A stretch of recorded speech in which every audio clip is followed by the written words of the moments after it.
And we're back. And this is your newest premium device from Apple.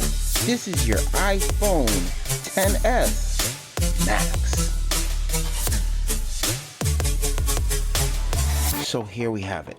The iPhone XS Max 256 gig version, and I'm looking forward to get into this. Now that Apple's have a big screen device with no bezels, and they've improved a lot of things that I've been looking for to be improved. So let's just take out the unboxing knife and get straight into this iPhone XS Max.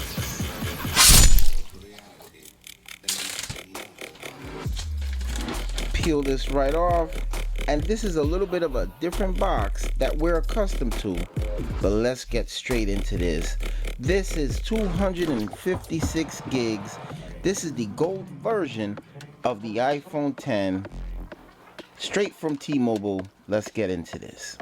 Stickers, warranty information, and you have a quick start guide, and there is your SIM ejector tool. This is your regular Apple charging brick, really slow charge that you're gonna get on this. And here we have the Apple Lightning AirPods.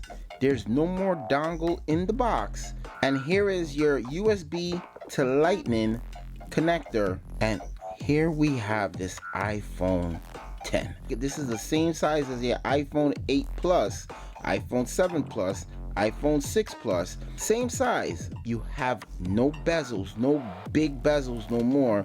All screen 6.5 inches. And I'm so happy to get into this. So let's get into the specs. This is a 6.5 inch 2688 by 1242 pixels. So basically this is a little bit above 1080p. 458 PPIs into this. This is an OLED screen, so your blacks are going to be really black. And this is coming in 64 gigs of storage, 256 and 512 gigs. This is the 256 version, and it comes with a whopping 4 gigs of RAM. Nice look, Apple. You really done it right with this phone with absolutely no bezels. I'm pretty impressed. So I gotta go figure out what this error is and use this phone for a couple of days, put it through the test, and come back within this video with my last word review on the iPhone XS Max. 12-watt power adapter. Here it is right here, and this is going to give your phone some fast charging. Also, you have to pick up the USB-C to Lightning cable to go along with that adapter. Otherwise, you probably won't get the optimal fast charging from that adapter. And here is your dongle, $9. Absolutely, the gold on this phone is absolutely gorgeous. Absolutely look clean, nice. You got the dual speakers, you got your lightning connector right there, and you got your dual 12 megapixel cameras that has that optical image stabilization.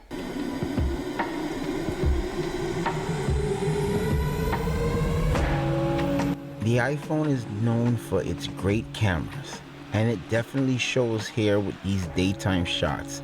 The colors are very vibrant, crisp, sharp. When it comes to skin tones, Apple can do some work on accurate skin tones, but other than that, it looks pretty good. The bokeh effect is definitely working well, but there's times you can make a mistake. The nighttime shots look really good. A little bit of light flaring, but other than that, pretty good in the night. But I'm gonna do a camera comparison to really check out how good is the iPhone's camera. You got your power button, which can confuse you and make you think it's your volume buttons.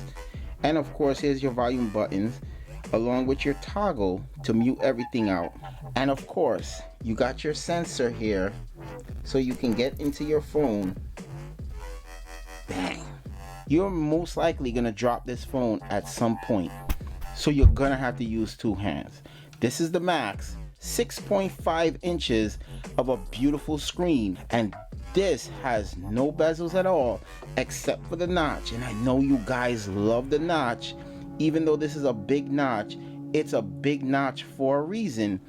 This hides all the infrared type of sensors that's going to read your face and get you into your phone. Now, to unlock this phone to use Apple Pay, don't do like me. I put it at the terminal, then I got to make it look at my face to re-verify itself. All you got to do, double tap, hold it to your face, and then go to the reader and you're in. So Apple Pay works pretty good. It's just a little easier when you actually have a fingerprint scanner, but Apple has ditched the fingerprint scanner, and I really hope Apple can one day put back the fingerprint scanner on the back at the Apple logo. That would just make absolute sense to do that, because I'm not into this infrared sensor to open up my phone. On the iPhone X of last year, you had a 2700 milliamp hour battery. This year, the iPhone XS has a 2600 and change milliamp hour battery. Now, I know the A12 processor is supposed to be better in battery efficiency, but in my opinion, with the battery life review I did last year on the iPhone X, I'm not impressed with them lowering the milliamp hours of the battery for this year.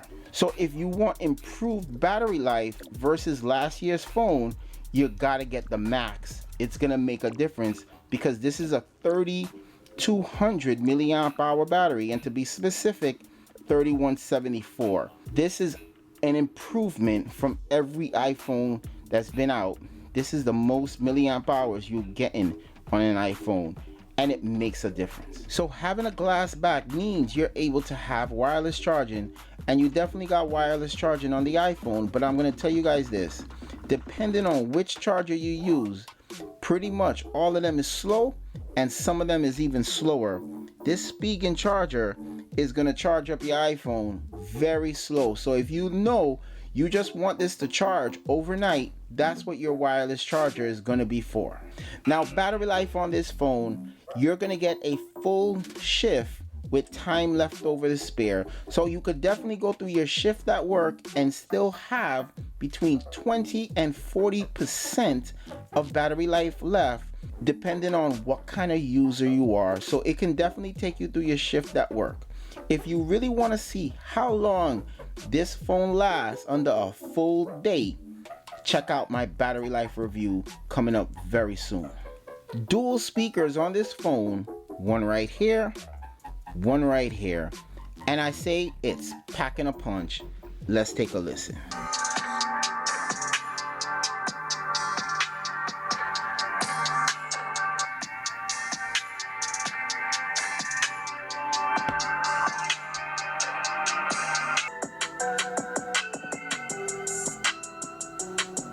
If you're an Android person like me, it's gonna be hard to really get into Apple because not much has changed. Notifications are better because they're grouped notifications. You can clear them individually.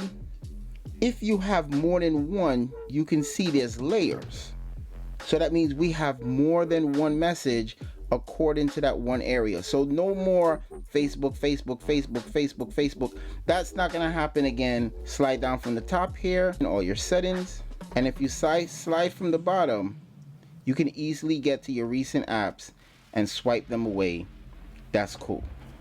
Really easy OS to use. And of course you can group a lot of your apps, which I did right here. And of course you have the pages of different apps. iOS has not changed since the inception. It's just slight modifications to make things different. A12 processor ain't gonna be any big difference in day-to-day use versus what you had before. The difference between this phone and the other phones is 4 gigs of RAM.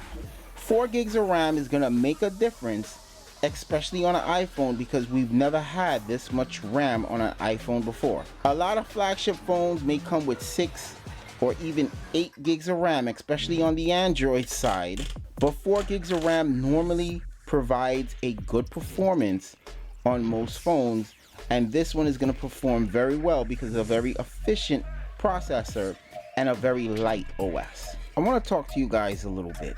The iPhone has been known for a premium product with premium pricing. Apple basically keeping the internals the same and charging you so much of a premium for more storage. To get fast charging, you gotta buy a brick, and I think I still have to buy the bigger brick. This might not be enough. That's a hefty premium when you add it up. And if you don't want to use a dongle, so you're gonna have to buy AirPods. And I think AirPods are a great product, premium, they work well, great call quality, but that's a hefty price to spend. And the thing is, the more you go up in price, the less you're getting for the money that you're spending, and that's a problem with me. Right now, this is a hefty total. I'm basically pretty much gonna stay with the iPhone because I want the watch more than I want the phone, but Apple has locked this into only iOS. So if you want the watch, you gotta get the phone. So pretty much with that, guys, I recommend this phone tremendously. Don't get the 64 gig version. Spend the extra cash and get the 256 version. Don't get the 512. It's just too much of a premium just for more storage. The iPhone XS is going down in battery, and that means it's gonna go down in battery life. I would definitely recommend you get the Max, because the Max this year is where it's at.